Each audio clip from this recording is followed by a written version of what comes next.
Eu sou a Andréa Repsos, presidente do LEAD Rio de Janeiro.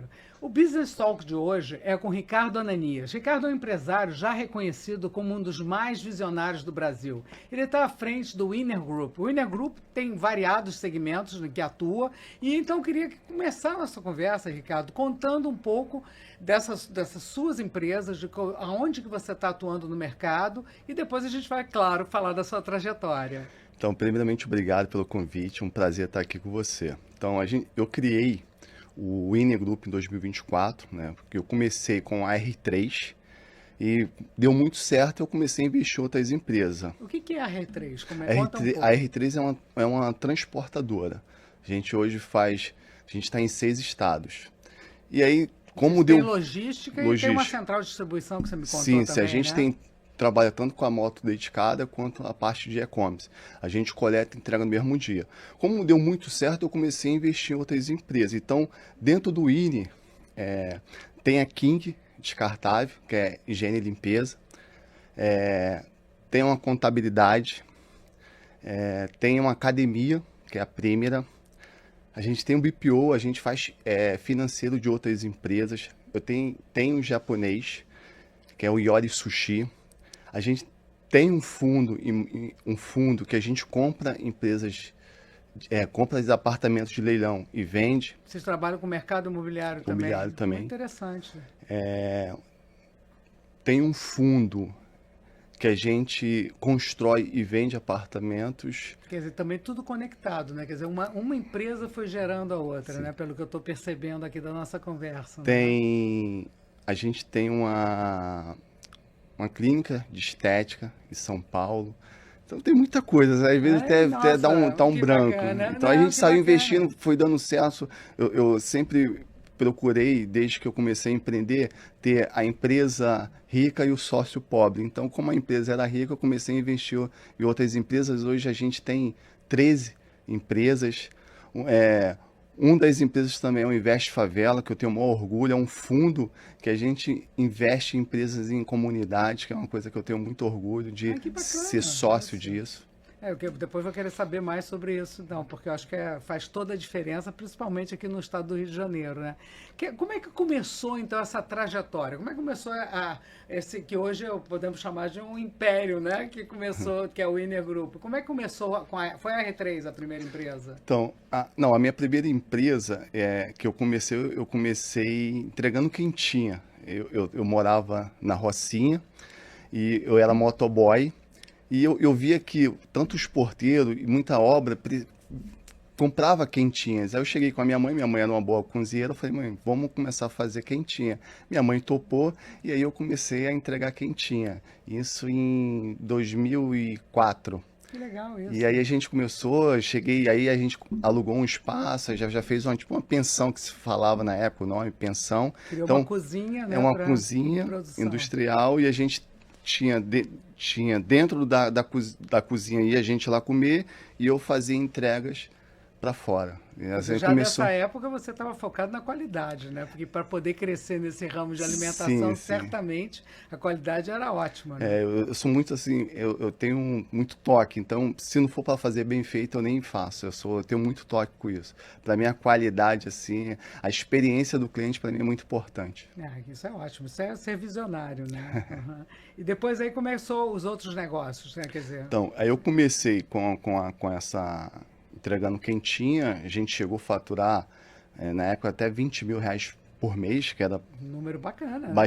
Bastante para a época, né? Para a minha idade também, eu tinha 20 anos na época, e aí estava indo muito certo, mas era eu sozinho, então eu não tinha tanta experiência, era eu sozinho, então era eu para entregar, era eu para fazer compra, era eu para administrar, e aí... Dor do crescimento, né? Chega uma hora que você tem que crescer. Decorrer disso, e aí eu falei assim, cara, não é isso que eu quero para mim. E aí eu fui procurar um emprego, virei motoboy. Aí trabalhei na última empresa que eu trabalhei, essa empresa promovia o entregador.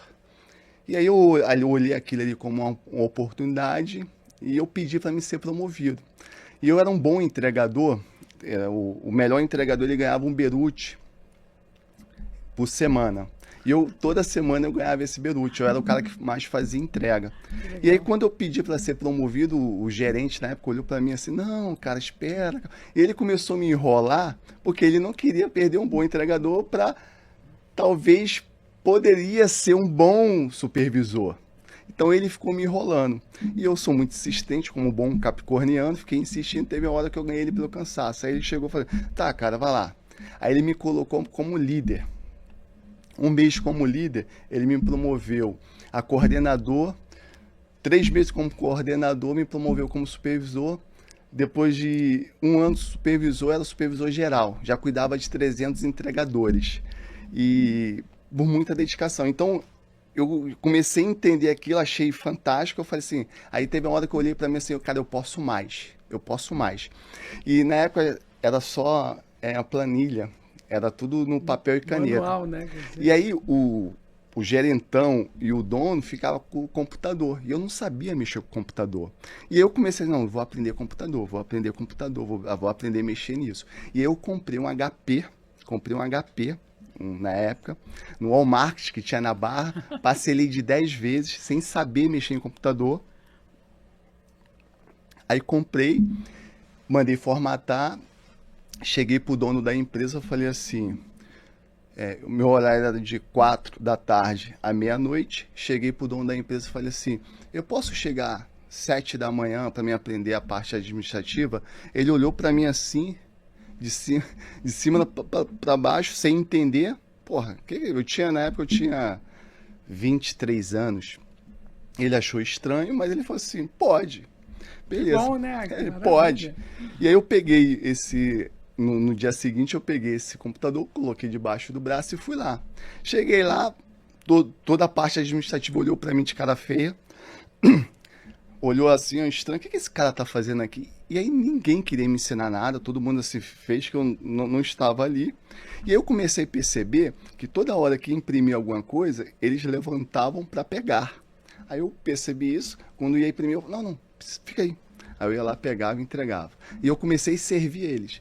Aí chegava à tarde assim, quem quer café? Aí passavam café e entregava café para todo mundo. E aí, no outro dia, eles começaram a me ensinar. E aí, Ricardo, vem aqui. Aí eu sentava do lado e aí comecei a aprender sobre planilha, Excel, Word. Aí eu comecei a trabalhar para eles. Então, eles faziam a folha do entregador, jogava para mim, eu fazia. Então, eu comecei a fazer, entender o movimento a entender, todo fazer do toda a trabalho. parte administrativa, que jogava para mim, eu era igual uma esponja, eu puxava tudo para mim. E isso foi fundamental para minha formação com a R3. Quando eu saí de lá, eu fui procurar emprego em outro lugar e o meu patrão, que seria meu patrão, chegou assim e falou assim, o que você sabe fazer? Aí eu falei assim, ó, eu sei fazer gestão de pessoas, eu sei fazer toda a parte de administração, eu sei fechar folha, sei isso, isso e isso. Aí ele, sabe mesmo? Eu falei, sei. Ele, então tá, quero ver se você sabe, toma isso aqui. Aí eu peguei, fechei a folha, mandei para ele. Ele, pô, você sabe mesmo. Então, olha só, vou montar uma empresa, você vai ser meu sócio. Cara, eu fui lá para ser gerente, bati na porta para procurar um emprego. Ele, você vai ser meu sócio. E aí onde nasceu a R3, que é Ricardo e Roberto, que Ricardo é o filho dele, por isso que é a R3. E eu comecei a empreender ali com ele. A R3 nasceu em 2012. A gente começou a empreender ali. Ele tinha, na época, 2 lojas da Domino's, então a R3 nasceu dentro da Domino's. A minha primeira mesa era aquela mesa da Coca-Cola, aquela mesa vermelha da Coca-Cola. Eu botava meu notebook e ficava ali. E aí começou. Então, quando eu entrei na vida dele com a R3, ele tinha 3 lojas. Quando eu saí, ele já tinha 4 lojas, já, melhorou bastante. E aí, decorrer desses anos, eu cheguei para ele e falei assim, cara, vamos oferecer, que era só para atender as lojas dele, a R3 nasceu. Eu falei, vamos atender para fora? E aí ele, não, a gente nasceu, a R3 nasceu só para atender nossas lojas, eu não quero ter dor de cabeça, é uma empresa de passivo, eu prefiro as minhas lojas porque se eu vender um forno, vender uma geladeira, eu pago as contas. A R3 tem o que para vender? É só serviço. Eu, como muito insistente, Visionário muito sempre. insistente, fiquei perturbando ele, e eu ganhei ele mais uma vez pelo cansaço, e ele aceitou. E a gente começou a terceirizar, e cresceu muito rápido. cresceu muito rápido. E ele, por ser muito conservador, ele ficou assim, cara, pô, tá crescendo muito, não é isso que eu quero para mim e tal. E final de 2017, ele resolveu a separar. Ele falou assim, acho que você aprendeu o que tinha que aprender, agora segue sozinho. E para mim foi um desafio. Ele foi meu mentor, é um cara que até hoje eu tenho uma grande amizade. E imagina o seu mentor falar assim, tchau. Você tá pronto, vai. Segue sozinho. Então eu fiquei desesperado. Eu fiquei muito desesperado. Falei assim, cara, vai dar merda, vai dar merda. E aí você começa aquela síndrome do vira-lata. Pô, eu não sou tão bom assim. Pô, acho que, pô, vai dar merda. Pô, não vai ser legal. E aí aquele medo me impulsionou, assim, cara, eu tenho duas alternativas. Ou eu faço isso dar certo, ou eu vou voltar para morar onde eu morava, que era na comunidade. Eu já estava morando na Barra, já tinha um carro, já tinha uma vida bacana. E eu estava gostando da vida que eu tinha conquistado até ali. E aí isso fez eu tomar uma força que eu falo que a gente só sabe quando a gente é forte, quando a única alternativa é ser forte. Exatamente. Então eu realmente fui obrigado a ser forte. Aí eu comprei agarra o medo e vai, né? eu comprei um paletó, botei um paletó, fiz folder, fui batendo em porta. E decorrer disso eu comecei a pegar contratos, a R3. Aí já fui para São Paulo, consegui conquistar o mercado de São Paulo e foi crescendo. A gente está em 6 estados e isso fez eu entender do que é o empreendedorismo e fez eu investir em outras empresas. Então eu aprendi e botei em prática e eu creio que está dando certo.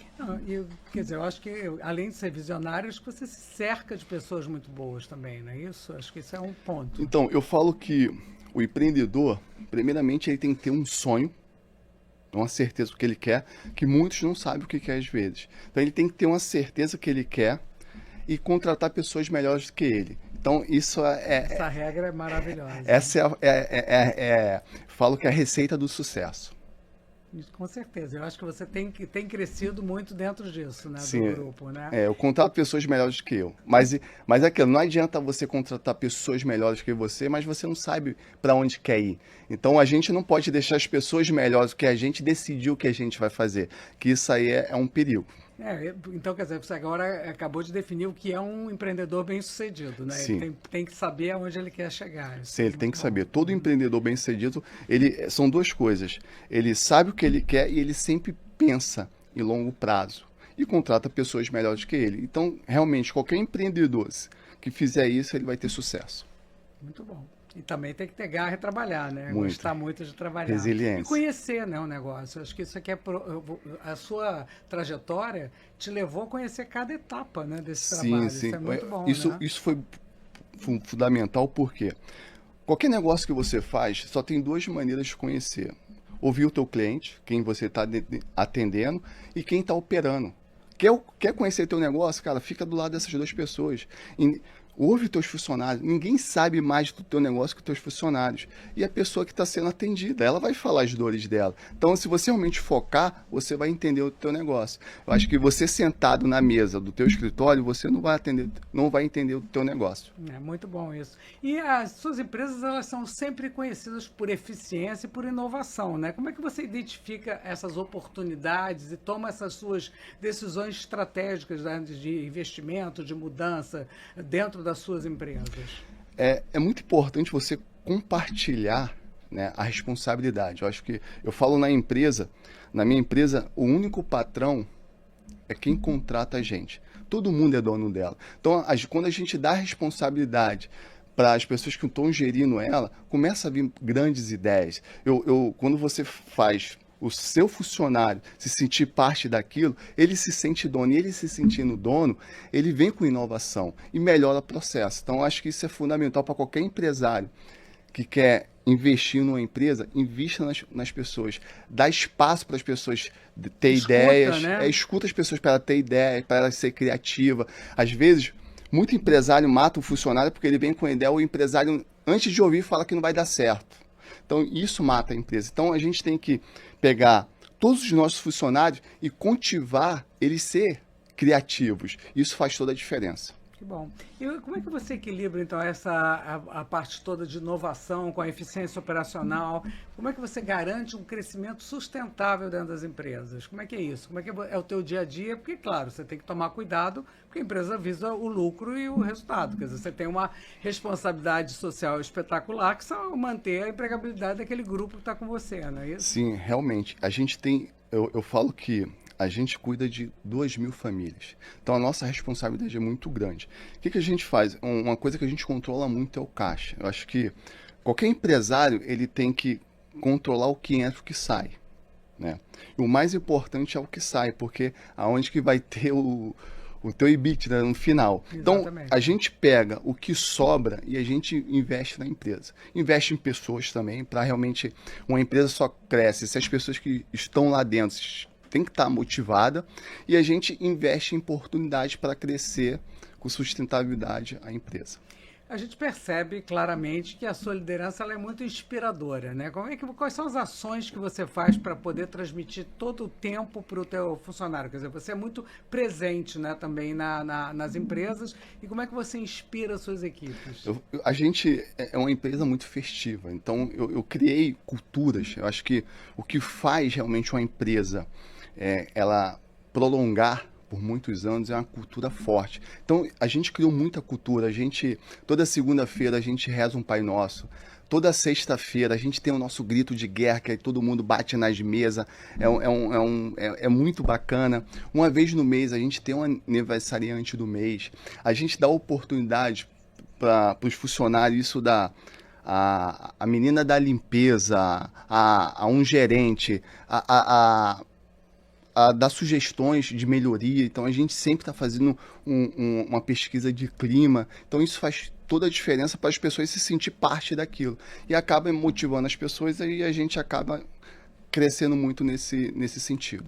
E como é que você equilibra com o cenário econômico? Vocês também tem que estar, claro, você falou do caixa, mas também tem que estar vendo o que está acontecendo com o mercado, né? Vocês têm sempre essa preocupação de acompanhar o mercado? Sim, a gente acompanha muito o mercado, a gente lê muito sobre isso, e eu acho que melhor ainda do que ler é estar próximo do nosso cliente. Tipo assim, tá ouvindo o nosso cliente. Então a gente tem um bom relacionamento para ver se o cara tá bem. Não adianta, é muito importante até falar nisso. Às vezes tem muito empresário que ele só pensa na empresa dele. A empresa dele está lucrando, a empresa dele está bem.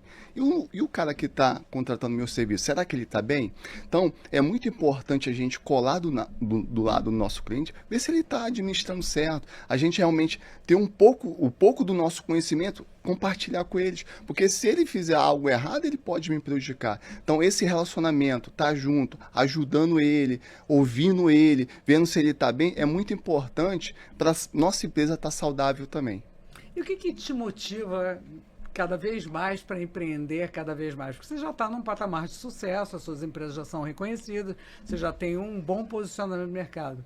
O que continua motivando o Ricardo Ananias? Então, uma das coisas que eu mais gosto do empreendedorismo é a gente consegue impactar muitas vidas, mudar a vida de muitas pessoas, mudar tanto financeira quanto mental.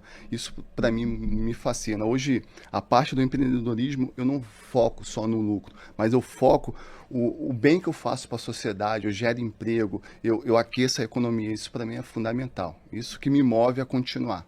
Que bacana, isso é muito bom mesmo. E o teu colaborador, ele reconhece isso, né? Quer dizer, toda a tua equipe tem essa percepção dessa sua liderança também focada na gestão das pessoas, no bem-estar das pessoas, né? Sim, e a gente deixa isso sempre bem claro lá. A gente tem gente que foi estagiária hoje com a gente, é gerente regional, recebeu um salário mínimo, hoje recebe 10 vezes mais. Então a gente também olha muito para a Casa da Prata, a gente quer realmente, a gente tem uma cultura na nossa empresa, em 6 meses a gente promove as pessoas. Então assim, é obrigação da gente promover as pessoas. Tem um plano de carreira, né? Tem um plano de carreira dentro da empresa. Carreira, né? Então em 6 meses a gente tem a janela de janeiro, em junho a gente tem essa promoção aí.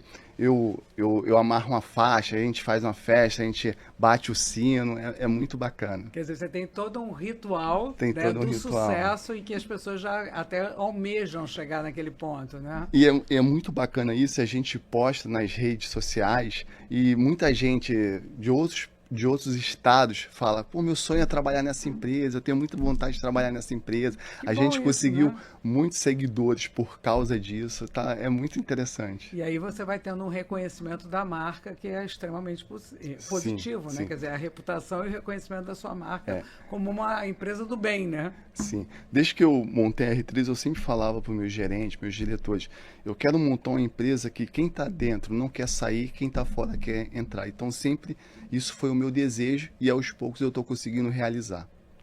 Eu ia te perguntar exatamente quais são os próximos passos exatamente para o Winner Group. O que, que você ainda almeja alcançar? Onde você quer chegar? Para mim o céu é o limite, né? Eu acho que quando Deus colocou a gente aqui é para a gente evoluir. Então, acho que a gente só pode parar quando a gente morrer. Acho que quando a gente morre, a gente vai para outro nível. Eu acredito muito em vida após a morte. A gente vai empreender em outro estado. Enquanto a gente está aqui, até o último suspiro, a gente tem que crescer. Então, hoje o que eu vejo para o Winning Grupo é tornar o Winning Grupo um dos maiores grupos do nosso país. E deixar um legado, né? Quer dizer, eu acho que ele já tem uma rede de legados e de pessoas, e acho que vocês vêm influenciando, né? Inclusive fornecedores de vocês também estão mudando, né? Muitas vezes você tem uma empresa que é teu fornecedor e você faz ela melhorar, ela crescer, né? Também, isso é muito legal. Né? A gente, acho que o que fez realmente todas as nossas empresas do grupo crescer muito, e eu vejo isso que vai acontecer com o INE, a gente é muito participativo. A gente quer o bem-estar do nosso cliente, não só ele servir a gente, pagar a gente no serviço, mas ele está bem financeiro. Então a gente dá muita consultoria para o nosso cliente. Isso faz toda a diferença. A gente tem, hoje a King de higiene e limpeza, eu falo que a gente não só vende produtos, a gente vende uma experiência. A gente tem uma nutricionista que vai nas lojas, então ela vê se todo o processo está de acordo com a vigilância sanitária, ela dá treinamento para os funcionários para gastar menos, para economizar. Para quê? Porque o cara tá com caixa saudável e ele sempre comprar comigo. Não adianta eu querer empurrar tudo no cara, ele comprar, 6 meses ele não aguenta mais comprar comigo. Então a gente tem esse acompanhamento e essa preocupação com o nosso cliente final. Então você, quando percebe alguma dificuldade do cliente, você às vezes consegue também atuar para resolver isso, né? Você mencionou até que tinha uma empresa que estava com dificuldade, para tua entrega estava atrasando, e aí você percebeu que ele precisava de mais ajuda e pessoas no empacotamento do produto que você ia fazer a logística, né? Você me contou essa história, achei isso interessantíssimo, então, né? Tinha um cliente meu que estava reclamando do meu SLA, que lá na empresa SLA... O que é SLA? Traduz aí para o nosso ouvinte. SLA é o tempo médio de entrega, né? Que tudo na vida se resume a SLA. O quanto eu estou entregando, né, do meu serviço para aquela ação que eu estou fazendo. Então, o nosso SLA estava muito, muito ruim. E aí eu questionando a minha diretoria.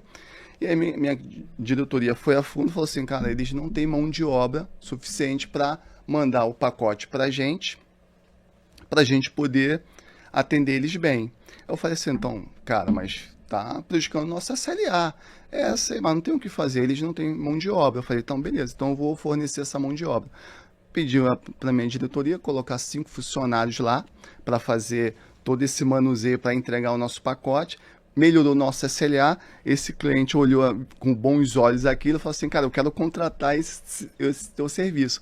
E hoje a gente oferece... Nasceu uma nova empresa, então. Aí hoje a gente fornece mais de 100 funcionários dentro das lojas dele para poder atender essa demanda. E melhorou o serviço dele interno e externo. Melhorou o meu também, o meu SLA voltou ao patamar que nunca deveria ter saído. Então, quer dizer, você também treina o teu funcionário a ter esse olhar, né? Quer dizer, ele perceber onde tem um problema e poder chegar numa solução. Isso é muito interessante. Sim. Né? Eu tento realmente fazer todo mundo ter um olhar de dono.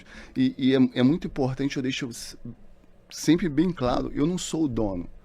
Eu sou tão funcionário quanto qualquer um. Não tem nada mais importante. Não tem ninguém aqui mais importante. Uma frase que eu sempre falo: ninguém é tão bom aqui quanto todos nós juntos. Eu falo isso sempre. Eu não sou o dono. O dono é quem contrata a gente. É ele que a gente tem que atender bem, é ele que a gente tem que servir muito bem. E hoje, assim, para a gente poder pensar em fechar a nossa conversa, porque eu ficaria aqui conversando com você muito mais tempo, é interessantíssima essa sua trajetória. O que você acha que é fundamental como dica para alguém que quer começar a empreender? Então, acho que a pessoa que quer começar a empreender, quer empreender agora, ela tem que ter algo muito concreto que é que ela quer fazer para a vida. Isso é primordial. E tem que ser de dentro para fora. Ela tem que entender o que ela quer. Porque se ela não saber o que ela quer, nem começa. Isso é primordial. Segundo, ela não tem que ir por grana. Ela tem que ir por um propósito. Se você olhar as maiores empresas hoje do mundo, elas impactaram muitas vidas. Muitas vidas. É propósito. A grana tem que ser consequência. Depois, ela tem que trabalhar arduamente. Tem que doer, porque é a dor que faz a gente crescer. Tem que doer, tem que ser difícil, tem que estar aquela... tirar teu ar. Isso vai fazer você evoluir. E por último, é você ser honesto, você ser uma pessoa do bem, você ser uma pessoa correta, primeiro com você, segundo com o próximo. Sempre olhar pelo coletivo, não ser individual, porque às vezes a pessoa só pensa nela. Isso é muito ruim para a pessoa que quer empreender, ela ser no individual. Ela tem que sempre olhar o coletivo. Acho que todos têm que se dar bem. Isso faz qualquer pessoa que queira empreender ter muito sucesso. E trabalhar muito, né? Quer dizer, acreditar e ter paixão, né? Porque o que eu percebo nessa conversa toda nossa aqui é que você tem uma paixão enorme pelo que realiza, né? Eu sou muito apaixonado pelo que eu faço. E você sempre acorda pensando no que vem no futuro, não é isso? Eu falo que quando eu durmo eu estou sonhando com meus negócios. E quando eu acordo eu coloco em prática. Mas, além disso, você conseguiu reservar um tempo para você também, né? Isso eu acho que é uma coisa bacana, que você preserva a tua vida pessoal, você também investe em você. Isso eu acho que é muito bom, né? Eu foco muito na minha saúde, né? Então eu tento ter uma boa alimentação, eu tento fazer esporte na parte da manhã, porque isso é fundamental até para a gente raciocinar melhor, tomar decisões mais assertivas. Como eu falo, eu tenho uma responsabilidade de mais de 2.000 famílias, então eu não posso errar. Então eu cuido muito da minha cabeça, do meu corpo, para me ter mais acertos no decorrer das circunstâncias que acontecem no decorrer do dia. Muito bom. Foi excelente a nossa conversa. O Business Talk de hoje foi com o Ricardo Ananias, um empresário de muito sucesso, que hoje segue empreendendo e que tem uma carreira brilhante. Foi ótima a nossa conversa. Se você gostou desse papo e quiser ver mais conversas e episódios, acesse o canal de YouTube do Lead Rio de Janeiro e as demais plataformas digitais da Band News.